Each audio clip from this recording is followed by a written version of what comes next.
బంగారం వెండి మళ్ళీ భారీగా పెరిగిపోతుంది. ఇది చూడన్నా. ఏంట్రా ఇక్కడ కూడా నువ్వు?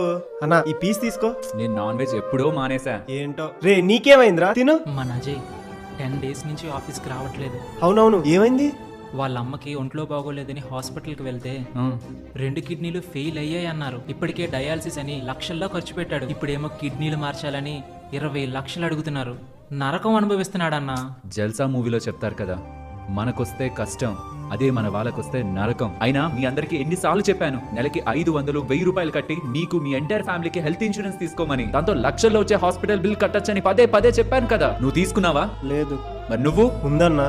ఓకే, మరి మీ పేరెంట్స్ కి? వాళ్ళకి లేదు. అసలు ఇక్కడ ప్రాబ్లం వచ్చింది అజయ్ కాదు, వాళ్ళ అమ్మకి. అయినా బాగా ఆలోచించు, హెల్త్ ఇన్సూరెన్స్ కావాల్సిందే మన పేరెంట్స్ కి. ఎన్నిసార్లు చెప్పినా ఇలా మీరు విని నిర్లక్ష్యం చేస్తే రేపు ఇలా లక్షల్లో అయ్యే ఒక్క హాస్పిటల్ బిల్ కోసం మీరు ఇప్పటి వరకు చేసిన ఇన్వెస్ట్మెంట్స్ ని అమ్మడమే కాదు, బయట అప్పులు చేయాల్సి వస్తుంది. ఇలానే చాలా మిడిల్ క్లాస్ ఫ్యామిలీస్ రోడ్డు పడుతున్నాయి. నా ఫ్యామిలీకి ఒక మంచి పాలసీ చెప్పన్నా. మా